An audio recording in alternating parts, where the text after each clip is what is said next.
Hi,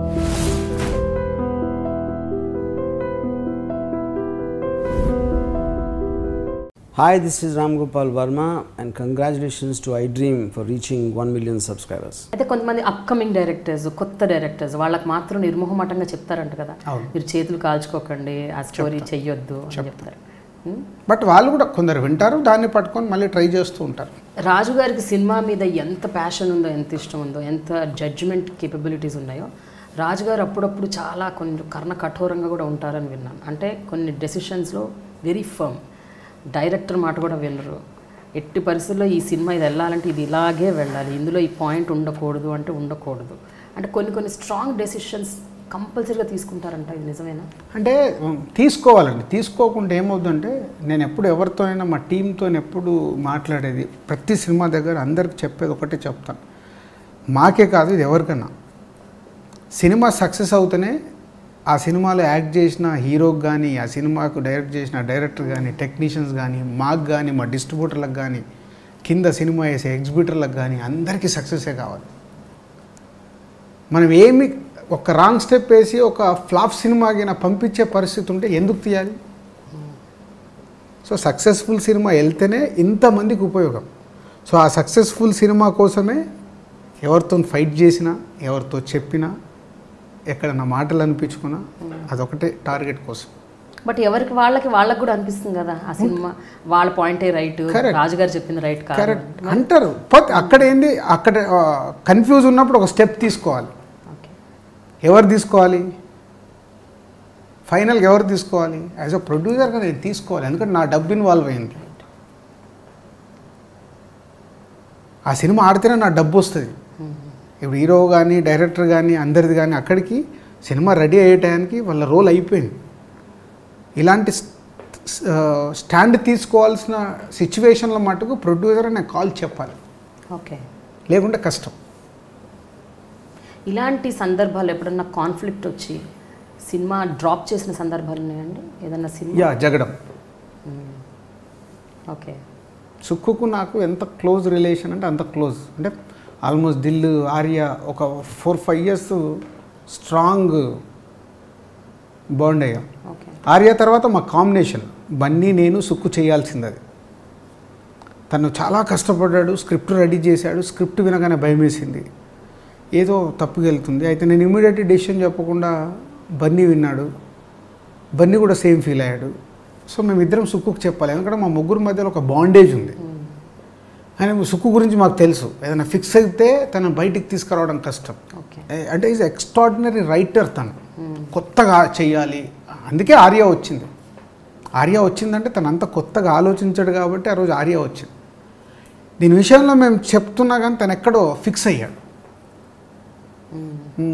ఒక స్టేజ్లో ఇక నాకు సుక్కుకి ఏంటంటే చిన్న ఫైట్ మూడ్ వచ్చేసింది. మీరు చేస్తారా, మీరు చేయకుండా ఇంకో ప్రొడ్యూసర్ ఉన్నాడు అని అంత కాన్వర్సేషన్కి వెళ్ళిపోయాం. అదిగా సుక్కు అని అంటే, సో రాత్రికి రాత్రి తను షిఫ్ట్ అయ్యి ఆ సినిమా ఫైనల్ చేశాడు. మళ్ళీ మా రిలేషన్స్ పాడవద్దని ఆ ఓపెనింగ్కు బన్నీ నేనే వెళ్ళాం. జగడం ఓపెనింగ్కి. ఆ సినిమా మీరు అన్నట్టే పోయింది.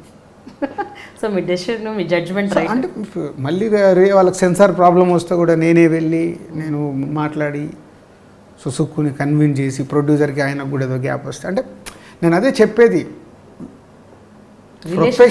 ప్రొఫెషనల్ డిసిషన్స్ ఇస్ డిఫరెంట్, వ్యక్తిగతమైన రిలేషన్ ఇస్ డిఫరెంట్. నేను సాధ్యమంత మటుకు ఆ రిలేషన్లో పాడు కాకుండా ట్రావెల్ కావాలని ట్రై చేస్తాను. బట్ అది 100% మన సైడ్ నుంచి ఉంటేనే కాదు కదా, వాళ్ళకు కూడా ఎక్కడో ఉంటేనే అది జరుగుద్ది. ఒక 3-4 ఏళ్ల క్రితం బాగా వినిపించేది ఆ నలుగురు అని పేరు. ఈ 3-4 ఏళ్ళ నుంచి వినిపించలేదు. ఏం చేశారు మ్యాజిక్ మీరు? అంటే అదేనండి, ఇప్పుడు సినిమా అనేది సిస్టమ్ మారుతున్నప్పుడు అది అర్థం చేసుకోలేకుండా జరిగేది. సిస్టమ్ మారిపోబోతుంది, ప్రపంచవ్యాప్తంగా మార్పది, ఓన్లీ ఇక్కడే కాదు. మల్టీప్లెక్స్లు వస్తున్నాయి, ట్రెండ్ మారుతుంది, మంచి థియేటర్లు రావాలి, ఇన్వెస్టర్స్ వస్తున్నారు బయట నుంచి, సో ఎన్నో మార్పులు వస్తున్నాయి. సో అప్పట్లో అర్థం చేసుకోలేదని అనుకుంటారు. అది అంతే, ఎంతసేపు అక్కడ ఇప్పుడు ఒక చేంజ్ వస్తున్నప్పుడు, ఇప్పుడు మోడీ గారు మన ఒక నిర్ణయం తీసుకున్నారు, అందరం బెంబేలు ఎత్తిపోయాంగా. ఏమైంది? మెల్లిగా ఒక 6 monthsలో వాళ్ళ సిస్టమ్ వస్తుంది. ఇప్పుడు జిఎస్టీ అని కొత్తది తెస్తున్నారు, మళ్ళీ మాకు కూడా అర్థం కావట్లేదు ఎలా జరగబోతుంది అనేది సినిమా మన వ్యాపారంలో మన ఫీల్డ్లో. బట్ ఏదైనా ఒక 3 months దాన్ని అర్థం చేసుకొని వెళ్ళటానికి టైం పడుతుంది, అది అంతే. సో ఇలాంటివి జరుగుతున్నప్పుడు అండి మీకు ఆబ్వియస్గా అదొక పెద్ద డిస్టర్బెన్స్ మీ లైఫ్లో, అండ్ మీ చెవున పడుతుంది, మీరు హర్ట్ అవుతారు, బాధపడతారు, మీరు ప్రెస్ మీట్లు పెట్టరు, మీరు అట్లీస్ట్ ఒక ఎక్స్ప్లెనేషన్ ఇవ్వాలని కూడా అనుకోరు, ఇది రైట్ కాదు మీరు అనుకుంటుంది రాంగ్ అని. ఎందుకు అట్లా అంటే at least why don't you tell this is not right? అంటే ఇప్పుడు అదేనండి, మళ్ళీ ఇక్కడ నేను చాలా విషయాల్లో నాకు అప్పుడు అంటే తెలిసేది కాదు.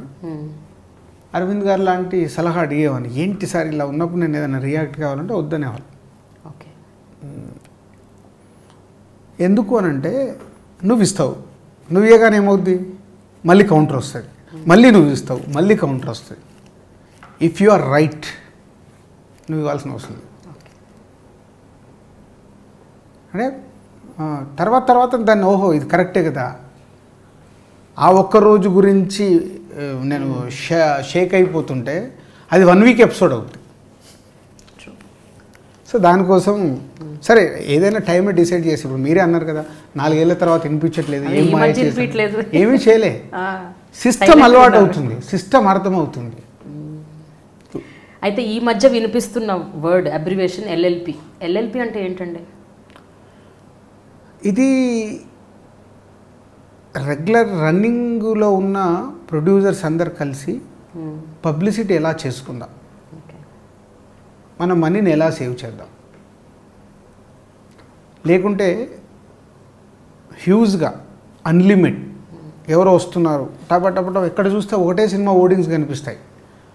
ఆ ఓడింగ్స్ ఉండడం వల్ల సినిమా ఆడుద్దా, టీవీలు పెడతాం అదే సినిమా కనిపిస్తుంటుంది, అది ఉండడం వల్ల సినిమాలు ఆడతాయి. సో నాకున్న ఈ 20 years నా ఎక్స్పీరియన్స్లో ప్రమోషన్ అనేది ప్రేక్షకుడికి మన సినిమా వస్తుందని చెప్పడానికి, ప్రమోషన్ అనేది మనం పెట్టే డబ్బు, ప్రమోషన్కు మనం పెట్టే డబ్బు ఒక ప్రొడ్యూసర్గా ఎంత పెట్టాలి.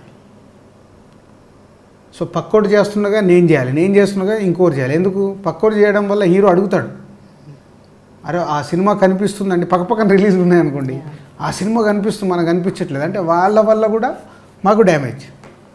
అంటే ఒక సిస్టమ్ లేకపోవడం వల్ల అప్పుడు వచ్చిన ఆలోచన, రన్నింగ్ ప్రొడ్యూసర్స్ మేము అందరం ఒక 10 మందిమి. సో మన సినిమాకి ఎలా ప్లాన్ చేసుకుందాం, దీంట్లో ఒక అందరు రాని వాళ్ళని వదిలేద్దాం, వచ్చే వాళ్ళం మనం కలిసి ఒక ప్లాన్ చేసుకుందామని ప్లాన్ చేసిన ప్రమోషన్ ప్లానింగ్ వల్ల ఎంతో డబ్బు సేవ్ అయింది మాకు. ఓకే, దాంట్లో సో ప్రయారిటీ ప్రకారం మేము అన్ని ఛానల్స్కి వెళ్తే మళ్ళీ మాకు ఎకానమిక్స్ పెరుగుతాయని, మాకు కంఫర్ట్గా ప్రైజెస్ ఇచ్చే ఛానల్స్ దాన్ని ఎలా చేసుకుందామని చిన్న హోంవర్క్ చేసి దాదాపు ఒక 2-3 months 10 మంది ప్రొడ్యూసర్స్ ఉన్నాం దాంట్లో స్టార్ట్ చేస్తే ఇప్పుడు దాన్ని ఆల్మోస్ట్ సినిమా తీస్తున్న ప్రతి ప్రొడ్యూసర్ వాడుకుంటున్నాడు. దాంట్లో లేకున్నా అంటే అది మా గురించి చేసుకుంది కదా, అది అందరి గురించే చేసింది. ముందు మీరు స్టార్ట్ చేశారు, బట్ ఎవ్రీబడీ సో స్టార్ట్ చేసినప్పుడు 6 months మళ్ళీ దాన్ని అడాబిట్ చేస్తారు, దాంట్లో దీంట్లో అంటే. సో అది ఎందుకు సేవ్ అవుతుందని మెల్లిగా టైం పట్టిన తర్వాత ఎవ్రీ వన్ ఈజ్ అర్థమైపోయింది. కానీ దీనివల్ల మీడియాలో మీకు శత్రువులు పెరిగిపోలే అంటే అదేనండి, దీని మీద కొంచెం నేను అదే చెప్పేది, ఒక మంచి చెయ్యాలంటే మనము నా డబ్బు అది ప్రొడ్యూసర్గా సంవత్సరానికి నేను ఈ సంవత్సరం 5-6 సినిమాలు రిలీజ్ ఉన్నాయి, ఒక్కో సినిమా మీద 1 కోటి రూపాయలు నాది వేస్ట్ కాకుండా నేను కాపాడుకుంటున్నా అంటే ఇయర్ అయిపోయే వరకు 6 కోట్లు. నాకు కష్టం వచ్చినప్పుడు ఎవరు ఇవ్వరుగా, నాకు ఫ్లాప్ సినిమా వచ్చిందంటే నాకు నా డబ్బు పోతే ఎవరు ఇవ్వరుగా. సో నా డబ్బు గురించి నేను జాగ్రత్త పడాలిగా, నచ్చకపోవచ్చు. But still you are firm on your stand. Correct, మీ స్టాండ్ మాత్రం మీరు వదిలే ప్రసక్తి లేదు. Okay. Hi, this is Ram Gopal Verma and congratulations to iDream for reaching 1 million subscribers. Hi, this is Ritu Verma. Nenu Milasyani. Hello everybody, this is me Noel. 1 million subscribers reach అయిన శుభతరుణంలో నా శుభాకాంక్షలు తెలియజేస్తున్నాను. iDream 1 million subscribers ki reach ayindandi. Congrats to iDream Media on reaching 1 million subscribers. iDream Media on 1 million subscribers reach chesinanduku all the best and congratulations to you. Congrats iDream. Keep up the good work and continue to entertain us.